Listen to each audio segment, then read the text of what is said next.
Tonight, we're not just telling a story, we're stepping into a world where tea leaves whisper to queens, and bedtime was not a choice, but a ritual of power. You don't know it yet, but this night, this quiet sip of tea will echo through centuries. A whisper so soft, even the walls of the Zenana dared not listen. But you, tonight, will hear it. Close your eyes. The world around you fades, the humming of your ceiling fan, the faint glow of your screen, all dissolve into a thick curtain of sandalwood smoke. The air is heavier here. It tastes of rose water and iron. The moon is awake before you are. Its pale glow spills across latticed charocas, drawing delicate patterns on the floor, patterns that seem to move as you breathe. You are not a queen. Not yet. You're not a servant. Not forever. Tonight you are simply a pair of eyes, watching, learning, breathing in the invisible rules of the Zenana, the women's palace. The walls here don't need guards. They are guarded by etiquette, whispers, and silences too loud to break. Before your eyes fully open, a fragrance curls into your senses. It is not sweet, not yet. It is sharp, the raw bitterness of chai patty steeping in brass. But this is no ordinary tea. This tea decides who sleeps. This tea decides when the Empress herself may close her eyes. A room no historian will tell you about. A room where the rhythm of sleep is brewed, not by a clock or bell, but by a silent ritual of leaves and water. You sit cross-legged on a cool marble floor. The stone beneath you breathes out the memory of 100 dawns. But tonight it is midnight, and the palace is a chessboard of shadows. In front of you, a boiling patala hums like a quiet storm. You watch as an elderly woman, her fingers wrinkled like forgotten parchment, dips a mesh strainer into the simmering water. Her wrists move in small circular prayers. This is Chamasi, the keeper of the sleep tea. Why does a queen need permission to sleep? But Chamasi only smiles, as if she hears your thoughts. Her voice is softer than silk unraveling. Beta. In this palace, even the moon asks before it rests. It is not a harem of idle concubines. It is a kingdom of women, rulers, scholars, artists, rivals. Here, bedtime is not a yawn and a stretch. It is an order of the court, disguised as a ritual of warmth and calm. When the tea is served, it signals more than rest. It marks the end of plotting, the pause of ambitions, the moment when tongues must slow and eyes must close. But who decides when the tea is poured? Not the emperor, not even the queens. Tonight that power sits in Chamasi's trembling hands. The brass patala bubbles with a life of its own. You hear the crackle of basil leaves, the faint sizzle of cloves surrendering their aroma, and the delicate hiss as green tea leaves unfold like secret letters. Each ingredient has a purpose, each spice a whispered instruction. Cardamom for lightness, nutmeg for heavy dreams, a drop of opium for those who must not wake too soon. Chamasi stirs. Her bangles clink softly, the only sound daring to move freely in this room. You are watching politics melt into steam. The younger queens wait in the corridor. Their eyes dart, their lips murmur prayers, not to gods, but to Chamasi's ladle, for they know the strength of tonight's tea will decide who sleeps soundly, who stays restless, who might overhear the emperor's late-night council. Sleep is a privilege. Tonight it is a weapon, gentle yet firm. It is Begum Hamida, the empress's sister. Her voice is a riverstone, smooth, weighty, unmoved. Watch closely, child. The world outside these walls thinks men rule the empire, But tonight, the Empire will fall asleep, only when we decide it must. Above you, intricate frescoes of peacocks and lotuses sway, gently in the lantern's flicker. Below you, the marble floor absorbs our day's gossip, the night's ambitions. Chamasi lifts the patala, her wrists shake, but not from weakness. It is the weight of the Empire's sleep schedule in her hands. You follow her as she walks past the Jarokas. Outside, the gardens of the Anguri bog lay in silver silence. Vines of grape leaves twist into moonlit conspiracies. Chalmasi places it on a carved pedestal. The flame touches the tea, and for a moment, the room holds its breath. This is the Sutrasip, the thread of sleep. It is said the flame will whisper back whether the Empire is ready to rest. Tonight, the flame flickers sideways. Not a good sign. There is unrest in the Emperor's court, whispers Begum Hamida. We must sweeten the tea, or there will be no sleep for the palace. Chalmasi nods. She adds a final pinch of gur, jaggery, a soft, melting peace offering. The cups are not delicate china. They are sturdy, etched with floral patterns, strong enough to carry secrets. As you walk through the archways, the air grows heavier. The conversations dim, as if the very walls hush themselves. The queens, princesses, maids, all look at you, not at your face, but at the steam rising from the cups. Tonight, their ambitions, rivalries, and whispers will dissolve into that steam. Her eyes, sharp as coal-line daggers, soften as she takes the cup. Tonight we drink not to sleep, but to dream wisely, she murmurs. Each queen follows, sips in unison. The ritual is complete. The Zenana, once a hive of unspoken wars, now exhales into a shared breath of calm. A small figure, hidden behind a carved screen, does not sip her tea. Her fingers trace the rim of the cup, as if waiting for a sign. You realize tea is not just for sleep. For some, it is a mask, a way to stay awake in a palace that demands dreams. In the Mughal Zenana, tea is never just tea. It is an hourglass, a curtain, a key that locks and unlocks the unseen rhythms of power. You are no longer just a visitor. Tonight, you have become part of a ritual that historians will never write, but walls will always remember. This night will echo through time. End of part 1. Before your eyes fully open, something burns your nose. It's sharp, bitter, unfamiliar. The kind of smell that clings to stone long after the fire has died. For a moment, you think it's smoke. But no, it's older than that. It's the scent of damp wool cloaks, rotting leather satchels, dust from 100 footsteps pressed into rugs that no servant dared to beat clean after dusk. You slept in it last night. Or rather, it wrapped itself around you as you drifted into sleep, like a forgotten curtain of air that no one noticed. You try to sit up, but the floor beneath you resists. The cold marble feels heavier today, as if it wants you to stay pressed into its ancient veins a little longer. You barely remember how you got here, but it doesn't matter. In the Zenana, waking up is never just waking up. It is an initiation, a quiet test. Every morning the palace decides who belongs, and who is merely visiting.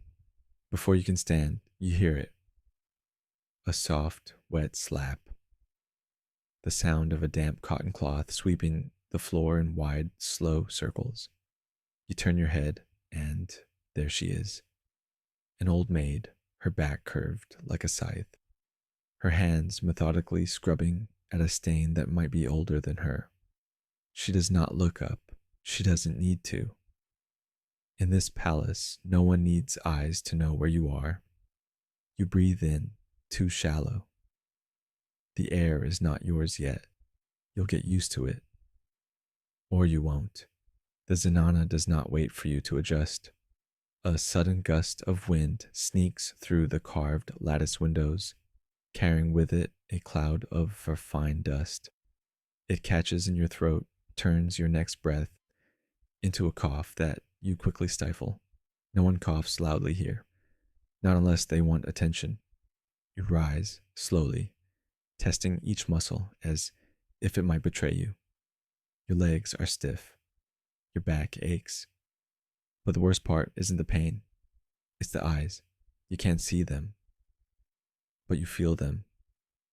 Somewhere beyond the screens, beyond the velvet drapes and carved charukas, someone is watching, maybe a maid, maybe a concubine, maybe someone far more important. But they're there, waiting, noticing. You try to walk confidently, as if you've woken up in royal chambers 1,000 times. But inside, what if they notice I don't belong here? What if they see that I'm still learning how to breathe their air, how to carry their silence without dropping it? You move anyway. The corridor ahead is narrow, yet it feels vast. On either side, delicate archways frame tiny alcoves where the morning rituals are beginning. A maid meticulously arranges a brass thali of marigolds and sandalwood paste.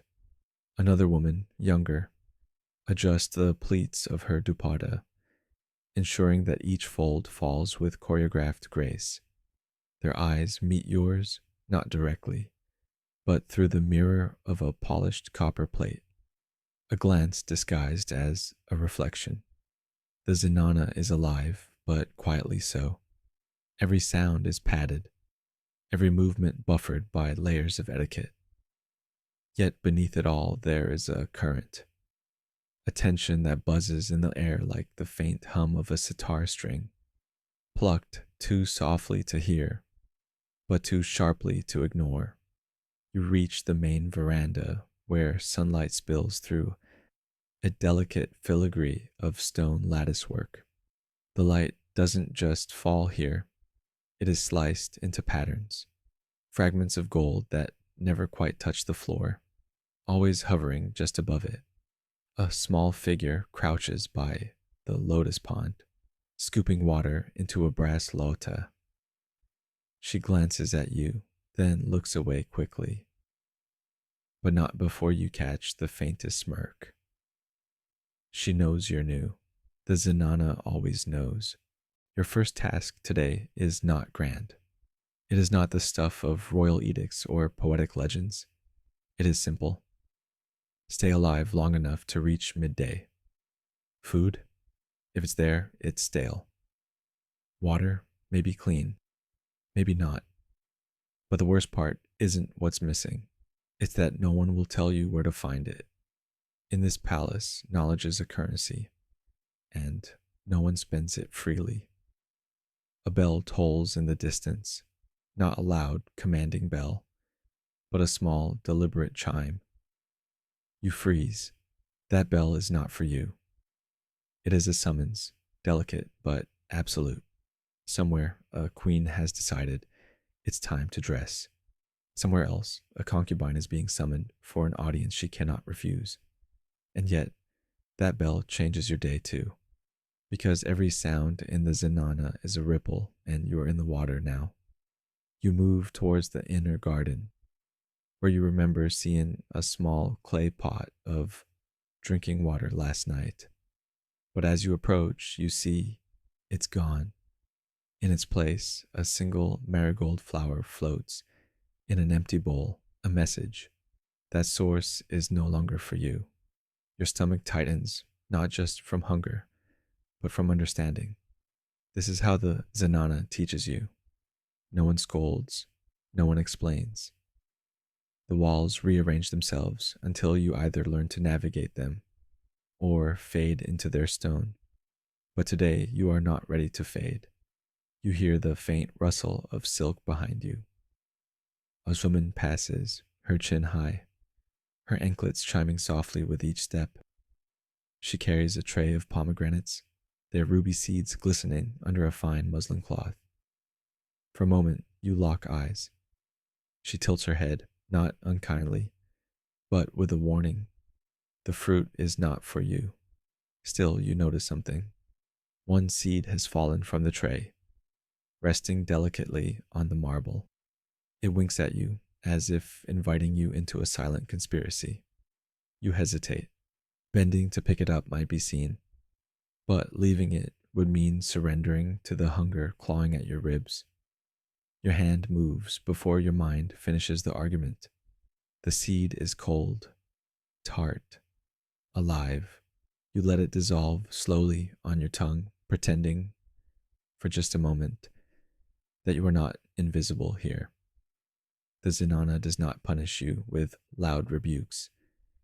It punishes you with glances, with the absence of instruction, with the art of letting you wander until you learn where not to step.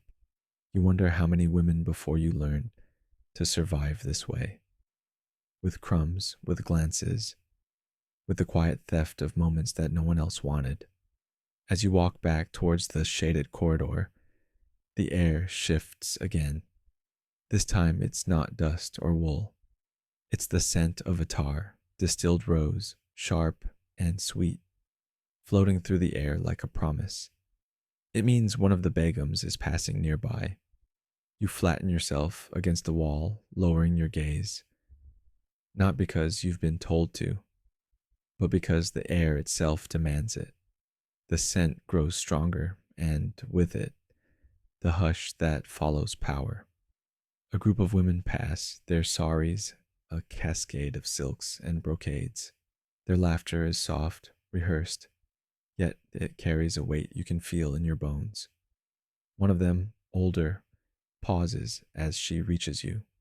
Her eyes, dark, lined with centuries, scan you as if measuring your worth in a glance. She says nothing, but her silence wraps around you like a rope. You nod, the smallest, most respectful tilt of the head. She moves on. You exhale slowly, as if releasing a breath you've been holding for years. You realize now that survival here is not about strength. It's about rhythm, about moving with the palace's unseen tides, learning when to step forward and when to let the walls embrace you. You're not a queen, not yet, but you are no longer an outsider either. You walk, and the Zenana walks with you. Your day has begun. End of part 2. Your first task is simple. Stay alive long enough to reach midday. It sounds easy, almost laughable. But in this palace, survival is not measured by breath or heartbeat.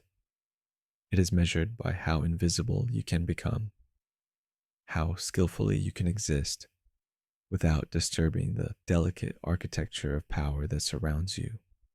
You take your first step into the narrow passageway where the walls seem to close in, pressing you into a shape you didn't choose. The marble under your feet is cold, but it hums with the footsteps of those who walked before you. You wonder how many women have passed through here, their faces veiled, their thoughts caged, their ambitions folded neatly into the pleats of their saris. You walk, but each step feels like it belongs to someone else. The air is heavy with ghee and ash, a residue of the morning's kitchen fires. You haven't eaten. Your stomach tightens with a low, persistent ache. Somewhere nearby, a brass plate clinks softly as it's set down on the floor. You follow the sound. Inside a small alcove, two maids sit cross-legged, sharing a piece of stale naan. They break it slowly, their fingers moving in a rhythm that speaks of habit, of survival. They see you. For a moment, their hands pause. A flicker of decision passes between their eyes. One of them tears a corner of the bread, small as a coin, and places it near the threshold, as if it had fallen by accident. You understand. You pick up the piece without a word. You chew slowly, letting the dry edges soften against your tongue. It's not much, but it is enough to remind you that you are still here, still moving. You continue down the corridor where the scent of burnt oil sharpens. A servant girl passes by, balancing a copper pot on her hip, her eyes fixed forward. She does not acknowledge you. In the Zenana, looking at the wrong person at the wrong time is a luxury few can afford. The worst part isn't the hunger, it's the eyes, the ones you can't see but feel, hidden behind jawless, peering through half-drawn curtains, watching how you carry your body, how you lower your gaze, how you exist in a space that wasn't designed for you. You try to walk with purpose, as if every step you take is part of a script you've memorized. But inside, a whisper gnaws at you. What if they notice I don't belong here? What if they see that I'm still learning to fold into their silence? You pass a mirror, and for a moment, you catch your reflection. You don't recognize yourself. Your hair is undone, strands falling where they shouldn't. Your dupatta hangs unevenly. You adjust it quickly, smoothing the fabric as if that could erase the fact that you are still a stranger in this breathing, watching labyrinth. But you move anyway. The courtyard opens up suddenly, and the sunlight blinds you. You squint, adjusting to the harshness of a world that doesn't soften itself for new eyes. The marble glows white, almost cruelly, reflecting heat upwards into your face. You glance around. This is not a place to linger. Not for you. In the far corner, a group of older women sit under a shaded pavilion, their fingers busy with embroidery. The needlework is delicate, precise, but you sense that their conversations are not. Every now and then, a head turns slightly, an eyebrow arches, a smile curves just a bit too sharply. The Zenana gossips with its hands and stitches stories into silk. You keep walking. Your throat is dry. You long for water, but the bronze lotas lined up against the wall are not yours to touch. Each belongs to someone, a queen, a concubine, a favored maid. To drink from the wrong one is to declare a war you cannot win. A boy runs past you, barefoot, carrying a tray of glass bottles filled with rose sherbet.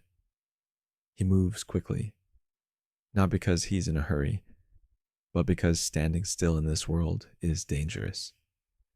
Stillness invites scrutiny. Movement keeps you safe. You reach the shaded corridor again. Your breath feels shallow. The walls close in tighter, as if they are testing you, pressing into your ribs, asking, "Do you belong here? Have you learned yet?" Your fingers brush against the cool stone, grounding yourself. You haven't spoken all day. There's no one to speak to, not yet. In your hands, nothing. No task, no purpose, just the weight of air that seems heavier with every step. The sun hasn't moved. It feels as though the entire palace is caught in a slow breath, holding itself between inhale and exhale, but your chest feels tighter. Maybe you're not meant for this. Maybe the gods made a mistake. Maybe you should have stayed in that forgotten corner where no one asked you to learn the rules. But you keep walking. Because in the Zenana, survival is not loud.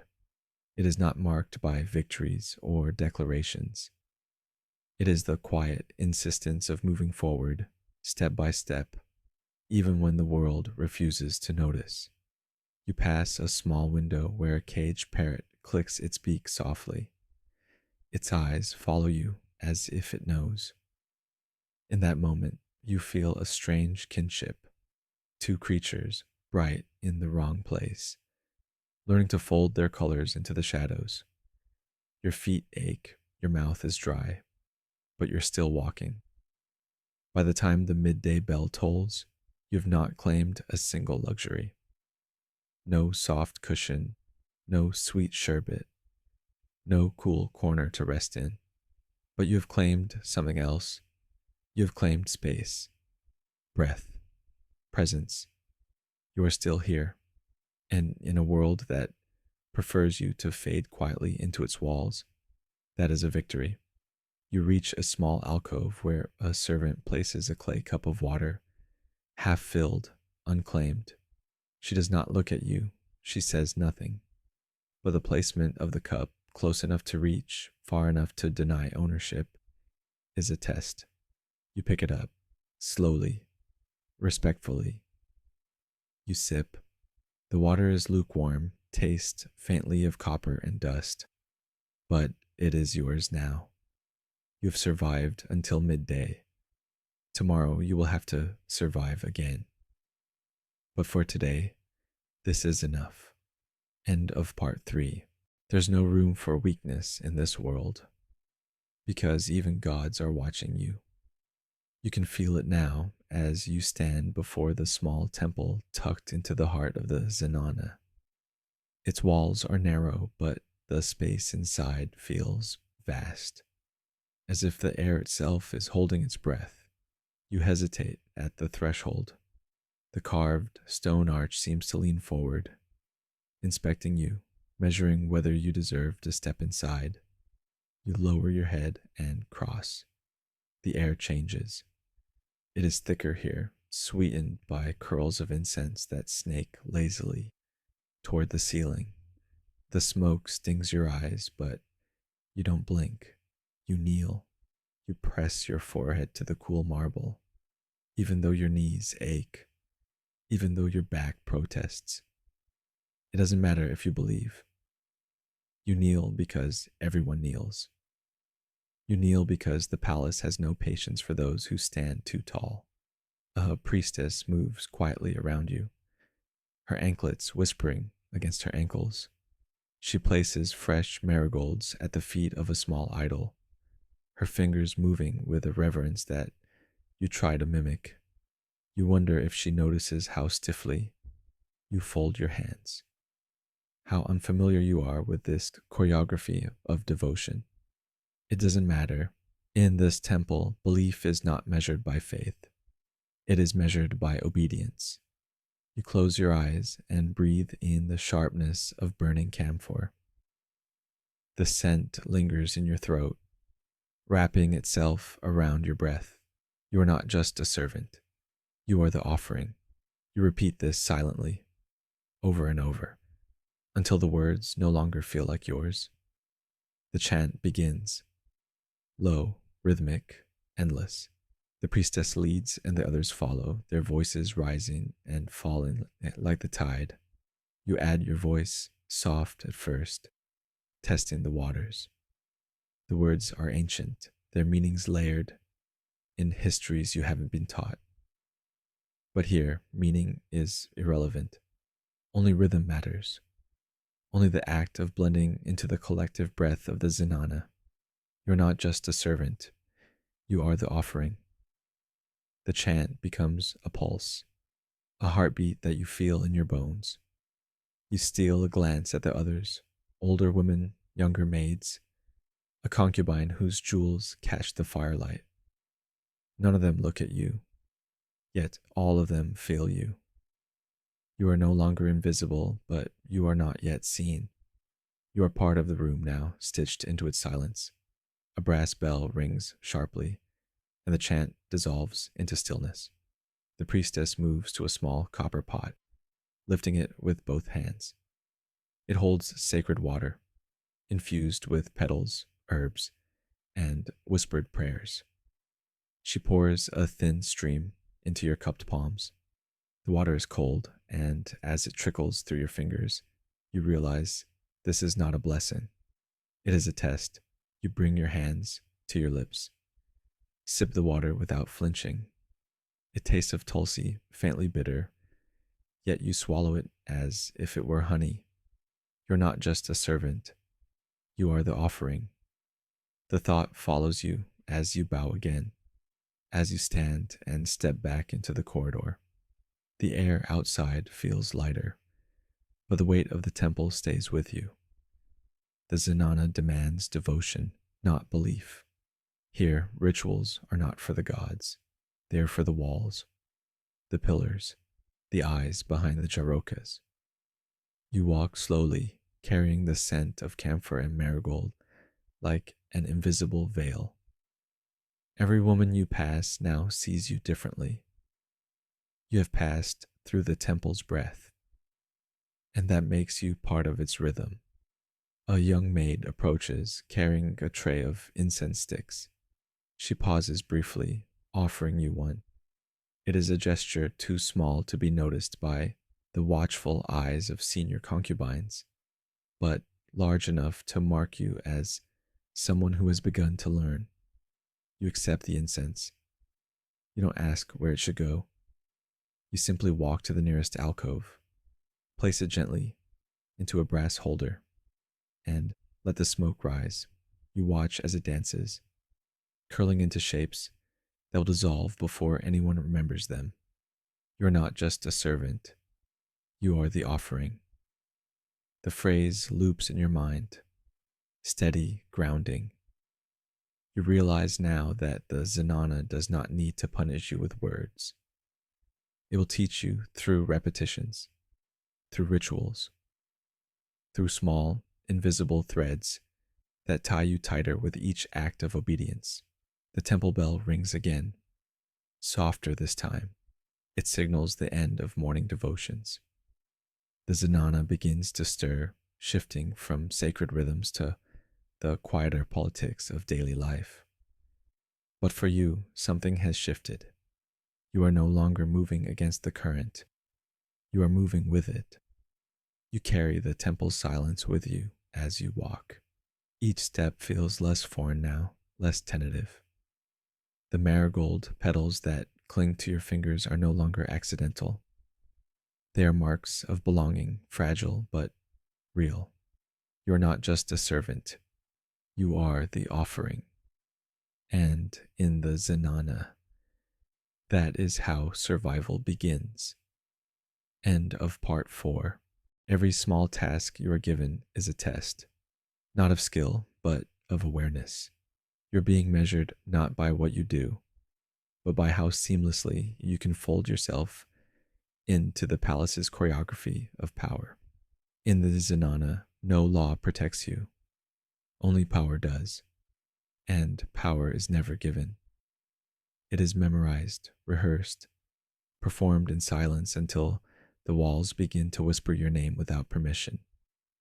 You are not there yet, but you have learned to walk in their shadows. Tomorrow, perhaps, you will learn how to stand in their light. End of part 5. No law protects you here. Only power does. You feel it in the way the air changes as you step into the main courtyard. The marble gleams brighter here, not because of the sun, but because of the footsteps that have polished it. Footsteps of those who mattered. Yours, for now, are still too light to leave a mark. A procession moves past you, quiet, deliberate, slow. At its center rides the governor's wife, her palanquin swaying gently, lined with velvet curtains that barely part. She does not look at you. She doesn't have to.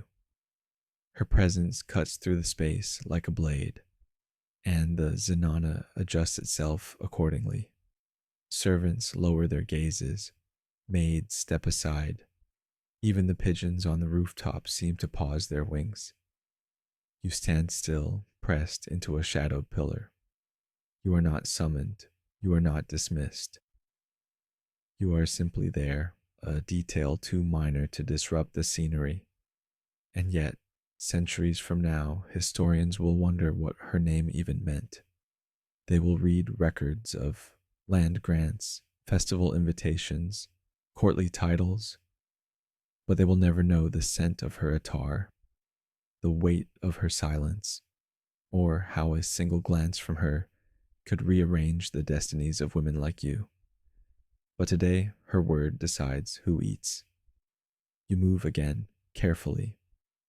The corridor ahead is lined with shelves, not of books, but of scrolls, orders, decrees, tallies of goods entering and leaving the palace. Each scroll is a thread in the web of power, and you, for now, are not allowed to touch any of them. A young boy rushes past, carrying a ledger. His face is flushed with the urgency of a task that does not belong to him, yet must be completed as if it does. You notice the ink stains on his fingers, smudged from hastily transcribing words that will decide whether someone eats from a silver thali or waits another day for stale bread. This is how the palace breathes, not through battles or royal decrees, but through quiet, invisible negotiations of hierarchy. A maid brushes past you, her shoulder barely grazing yours.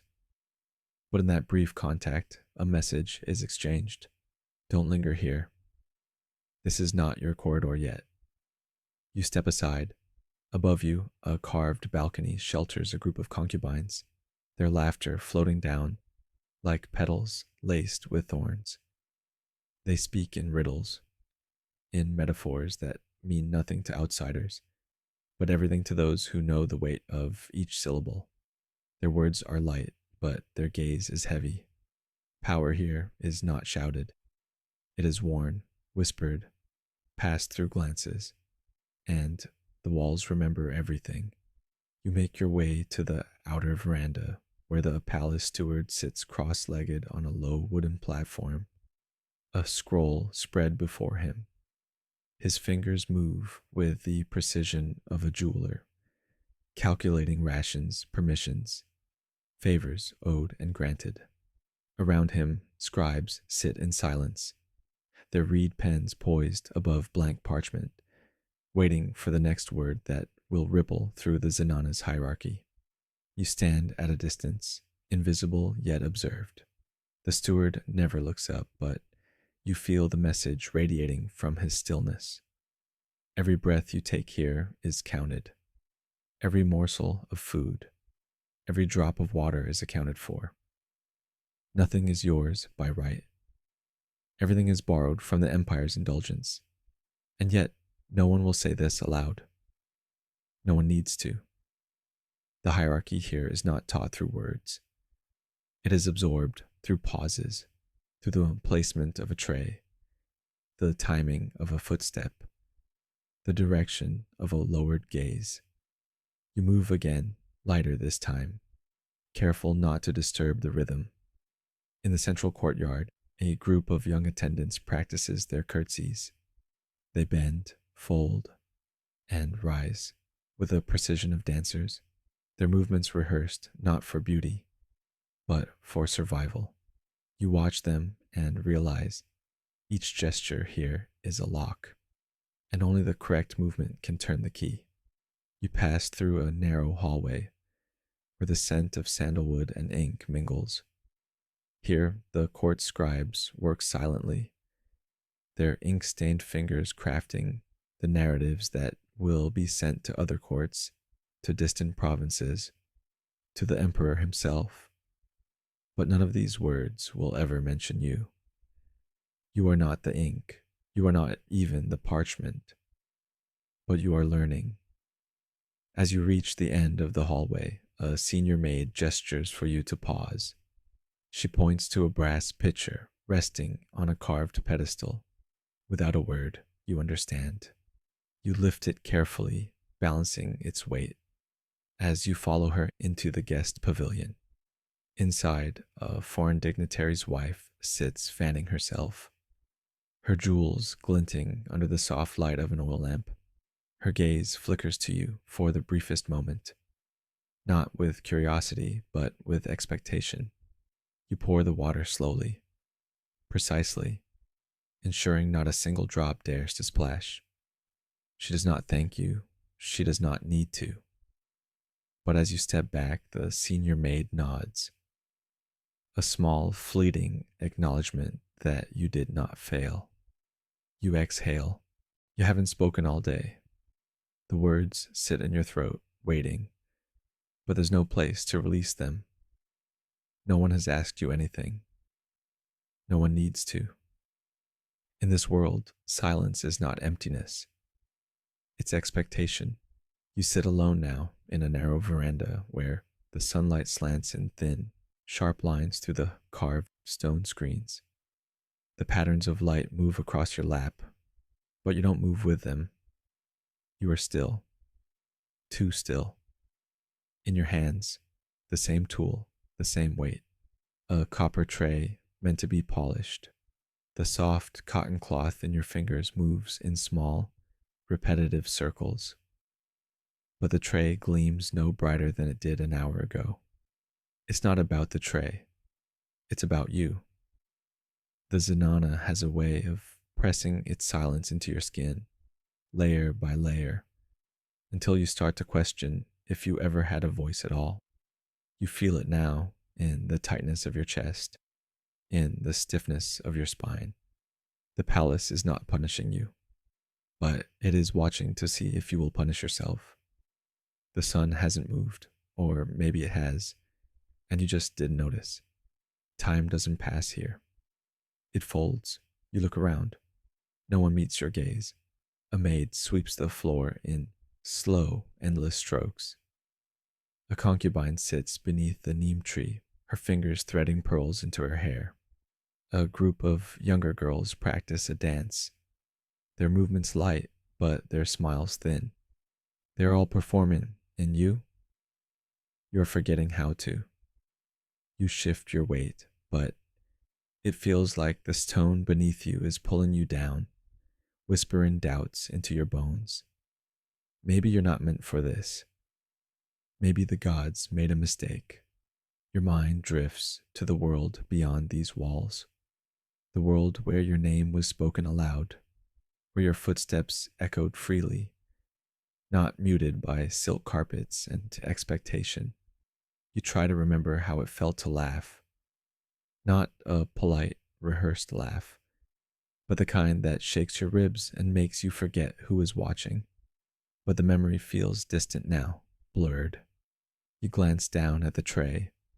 The copper stares back, reflecting a version of you that feels too pale, too quiet, too hollow.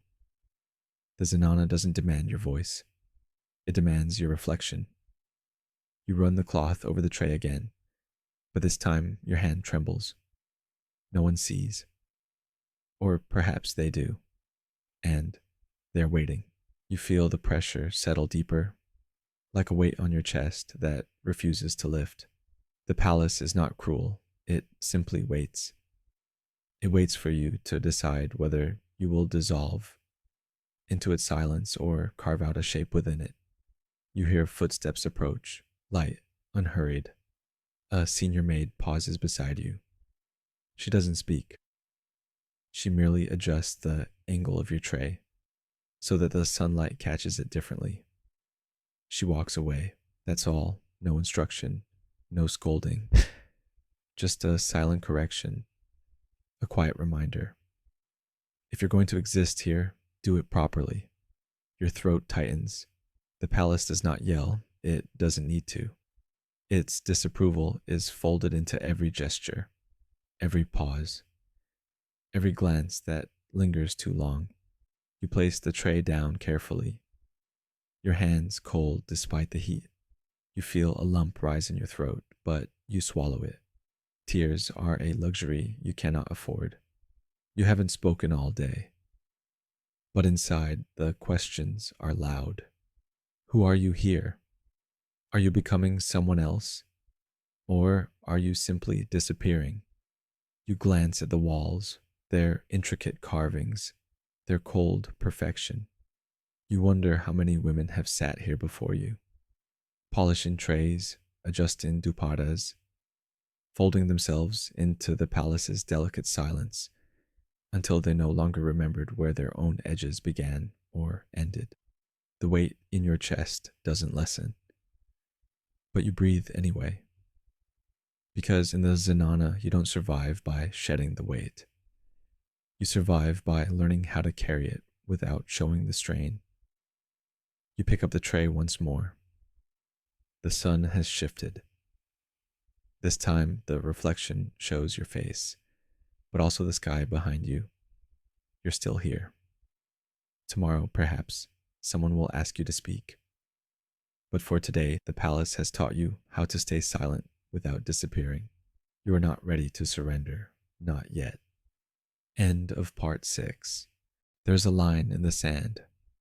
You don't see it, but you'll feel it beneath your feet as you stand at the edge of the inner courtyard, watching a scene unfold that was never meant for your eyes.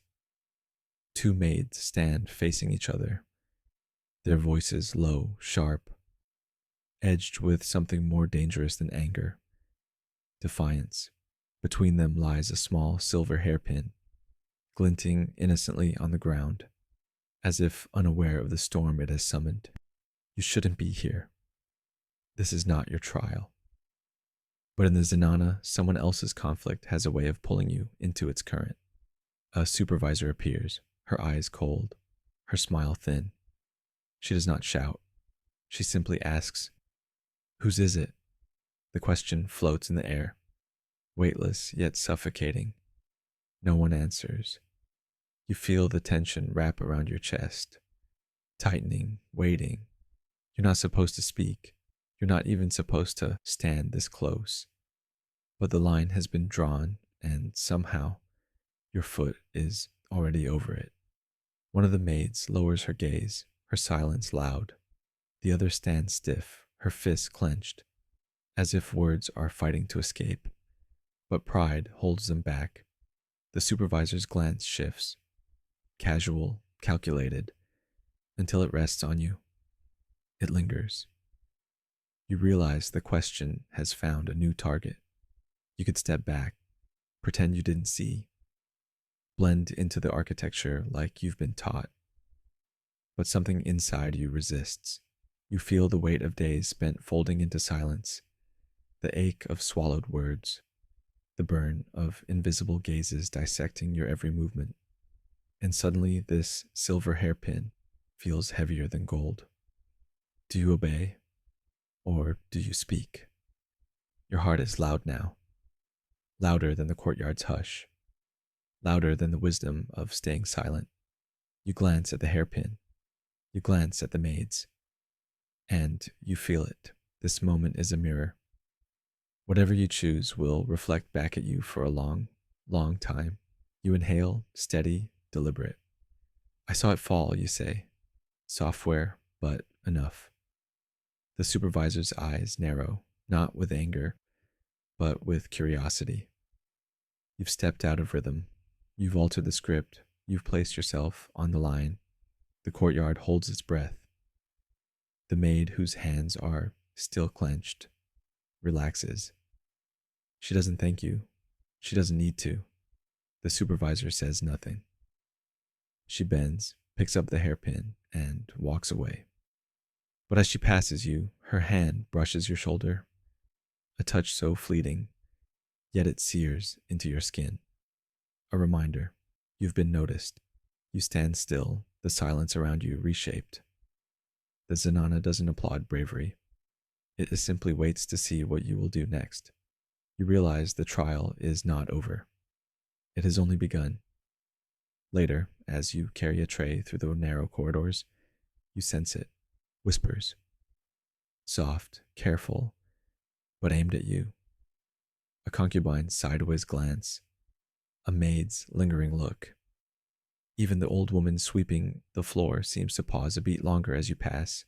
You have crossed a threshold. You are no longer invisible. But visibility in the Zenana is a double-edged sword. Tonight, when the oil lamps are lit and the walls glow with their honeyed light, someone will mention your name. Maybe as a caution, maybe as a curiosity, but it will be spoken. And the palace, it remembers names. You lie awake that night, listening to the quiet hum of distant conversations, wondering which way the wind will shift. Will you be seen as bold or reckless? You don't know. But you do know this. What happens next will follow you into legend, or oblivion. End of part 7. In Quiet Tests, you wonder, what will be your price?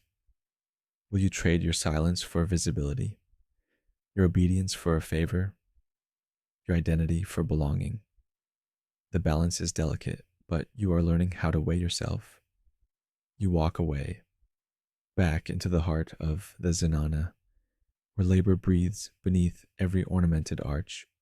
You walk lighter now, not because the burdens have lessened, but because you know they are not yours alone. You are not yet part of the palace's economy, but you are learning its language. And one day, you will learn how to be invaluable. End of part 8. A single hairpin can buy you a week's worth of stale bread. A silk sash, if it's from the right hands, could feed your entire family for a month. But you don't own these things. You don't own much of anything here. In the Zenana, wealth flows in rivers you are not allowed to touch. It gleams in the pearls woven into the queen's hair, glistens in the silver trays of pomegranate seeds passed from hand to hand. But for you, survival is a quiet ledger, measured in unnoticed tasks, in whispered favors, in silent endurance. You understand it now as you walk past the storeroom, where the keepers count every grain of rice with a vigilance sharper than any sword. Nothing is wasted here. Not because of scarcity, but because everything has a cost, even things you can't see. You pause at the doorway, watching as an elderly steward lifts a small copper weight onto a balance scale. His fingers move with reverence, as if the rice is gold dust. He doesn't look at you. He doesn't have to. His entire life has been spent ensuring that what enters this palace serves the palace. And nothing is lost to shadows like you. A younger scribe scribbles down numbers on a parchment beside him. Ink stains his knuckles, his lips pressed into a thin line of focus. He doesn't see you either, but you see them. This is how survival works here. Not through grand decrees, but through the delicate alchemy of weight, barter, and quiet theft. You move on, passing a group of maids washing brass lotas in a long stone trough.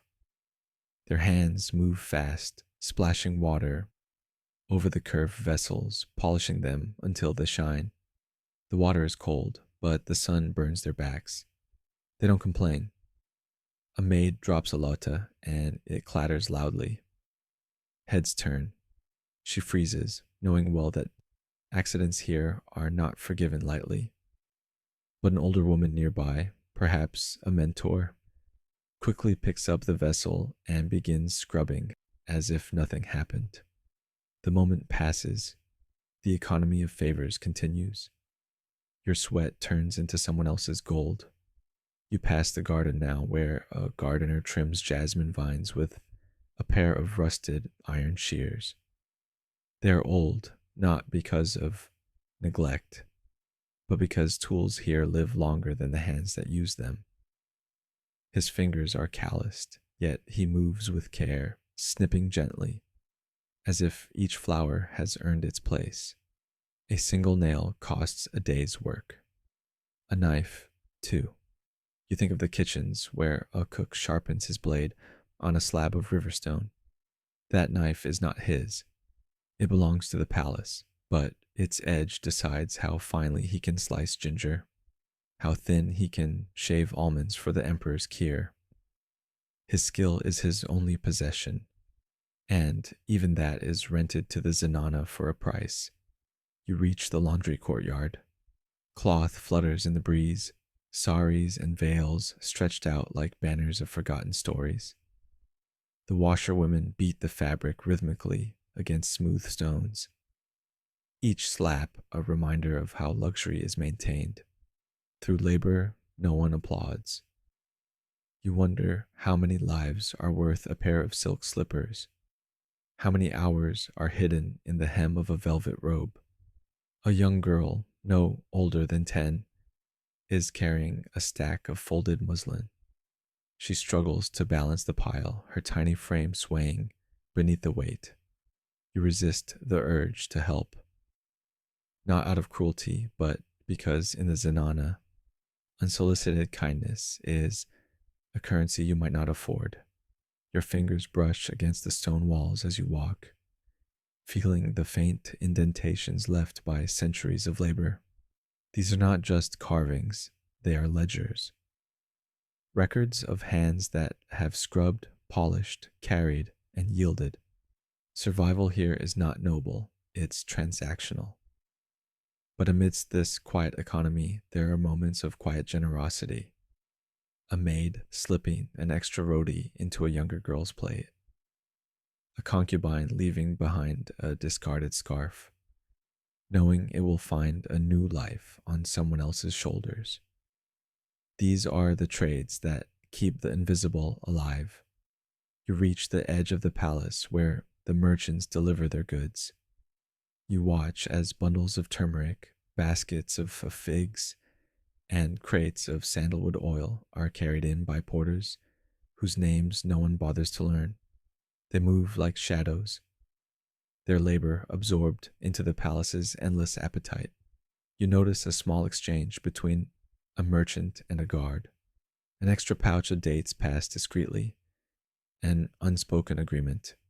In this world, everything is negotiable, even silence. You stand there, the air thick with the scent of spices and sweat, and you understand now. Your breath, your steps, your presence. These too are transactions. But the palace never pays in coins. It pays in opportunity. You thought this world was noble. You thought the Zenana was a sanctuary of poetry and silk, where women moved like queens, where every breath was perfumed, every glance a calculated act of grace. That's how they told the stories, didn't they? The marble palaces, the jeweled anklets, the quiet laughter behind embroidered veils. But real life is louder, slower, hungrier. You feel it now as you sit in the corner of the courtyard, watching the rhythm of daily survival unfold around you. A concubine adjusts her heavy necklace, but you notice the raw skin beneath it, where the gold has left marks. Two maids argue over a brass pot, not with delicate words, but with sharp whispers that slice cleaner than any knife. A woman, older than the palace itself, sits weaving jasmine garlands, not for a royal ceremony, but for the temple's next offering, her fingers moving with a tired precision. This is not the Zenana they paint in miniature scrolls.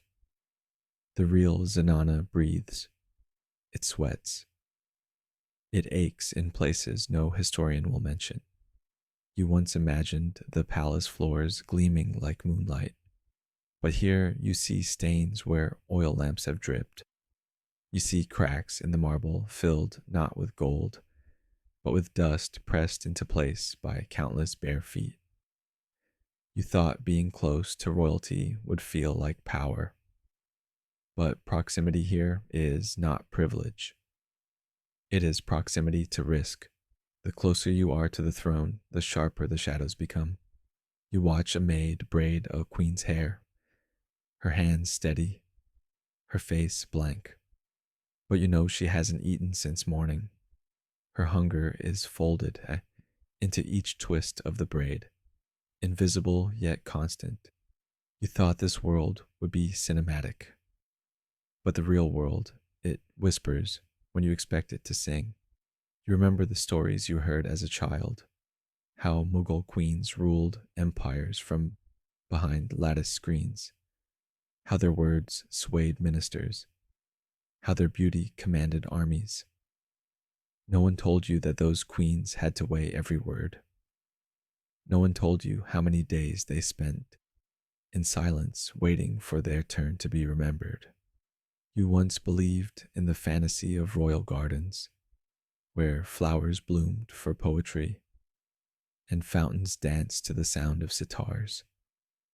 but you've seen how the gardeners work, how their hands bleed from pulling weeds, how the fountains sputter when the water channels clog with leaves, how the scent of roses mixes with the sweat of those who tend to them. The myths are delicate, reality is heavier. You thought a silk dupatta was a symbol of grace, but here it's a shield, used to cover, to conceal, to survive the gaze of a world that watches too closely. The storybook said the Zenana was a realm of sisterhood, of shared secrets and whispered alliances. But you have learned the walls may listen, but they do not protect. Every smile hides a calculation. Every gift is a debt in disguise. You thought you were here to serve, but now you understand. You are not just a servant. You are the consequence. The palace thrives on layers of silence, of ritual, of beauty so precise it demands invisible labor. You are part of that labor now, stitched into the seams of its grandeur. The outside world will never know. They will see the portraits, the jewelry, the poetry. They will believe the myths. But you will carry the weight of what was real. The cold water that stung your fingers in winter mornings. The stale bread shared quietly beneath the stairwell. The moments where your name was spoken, not out of affection, but out of necessity. And yet, amidst this weight, there is a strange kind of power, because you now hold a truth that history books will never write. You are not the painted figure in a miniature. You are not the silent girl behind the veil. You are the hands that polish the marble, the breath that carries the incense, the heartbeat that keeps the Zenana alive beneath its stories. The palace does not need your dreams. It needs your silence. But somewhere within that silence, you have found yourself. End of part 9. There's blood on your hands now. You don't know whose. Maybe yours. Maybe not. The Zenana has a way of staining you, not with swords or battles, but with quiet choices that leave marks beneath the skin. You feel it tonight as you kneel in the corner of the dimly lit courtyard, rinsing your fingers beneath a brass spout. The water runs clear, but you know the stain isn't gone. The palace doesn't need violence to leave scars. It only needs patience. You remember how the day began, with a simple task, as most days do. A tray of saffron milk, a whispered instruction, a corridor you've walked 100 times. But this time, something shifted.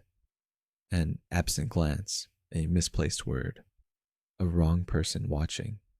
You were told to deliver the milk to the favorite concubine, but the tray found its way to the wrong hands. You didn't notice at first. No one did. But by afternoon, the whispers had sharpened. By evening, the air had changed. Now you kneel here, scrubbing your hands, not because anyone asked you to, but because the weight is too much to carry into tomorrow. You glance up. The moon hangs heavy, watching, indifferent. You wonder if it remembers the names of women like you, or if it simply reflects the glow of those who never had to kneel. Centuries from now, someone will write about the intrigues of this palace. They'll mention poison, betrayal, alliances that crumbled with a single sip of saffron milk, but your name won't be there. You will be a shadow in the margins, an unnamed hand that tipped the balance. But tonight, you feel the echo begin. This day will ripple through time. You don't know if it will echo in pride or in regret. You don't know if tomorrow you will be rewarded or erased. All you know is that the line has been crossed, and you were the one who crossed it. You dry your hands on the edge of your dupatta. The fabric absorbs the moisture, the guilt, the fear. but it cannot erase the knowledge that now you are part of the palace's legacy, not as a bystander, but as a consequence. You stand slowly, your legs unsteady, but your gaze clear. The Zenana is quieter now, but it is not asleep. Nothing ever truly sleeps here.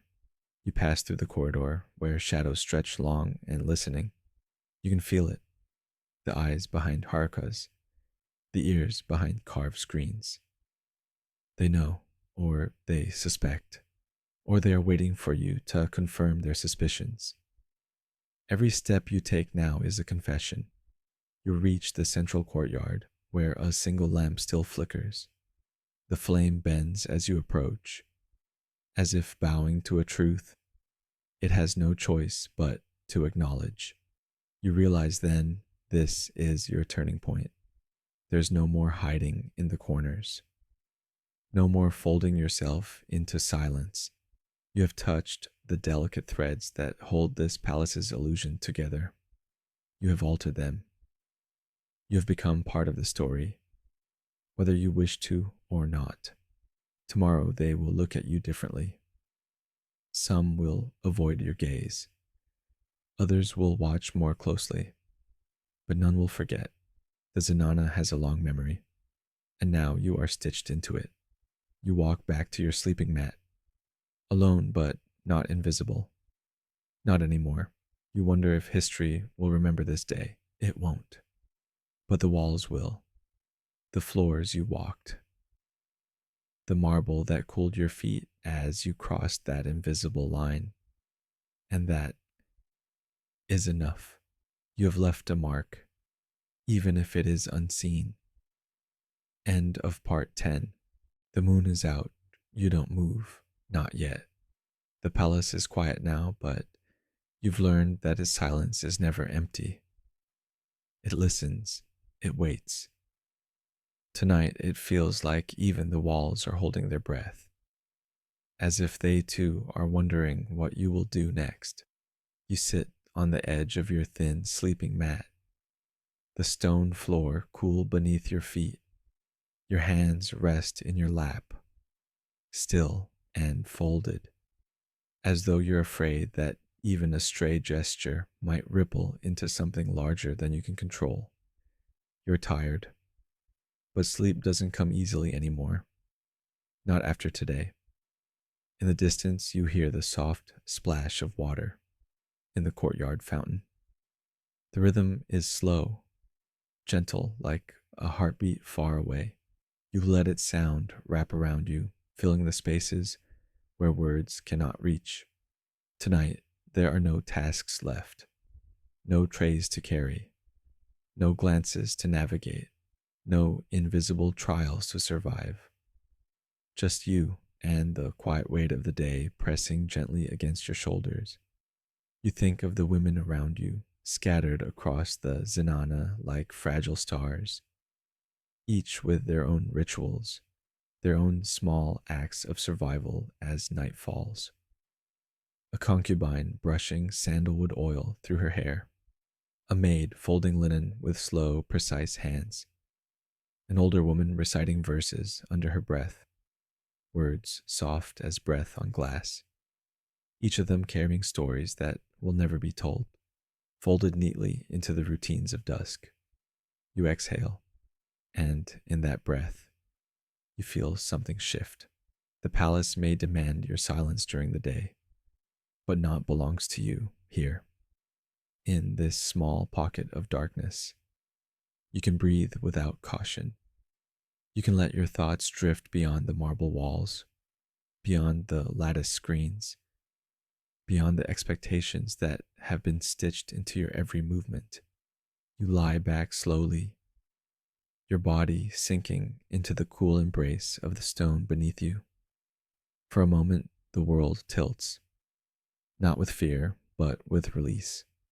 Above you, the ceiling patterns blur softly into the night sky.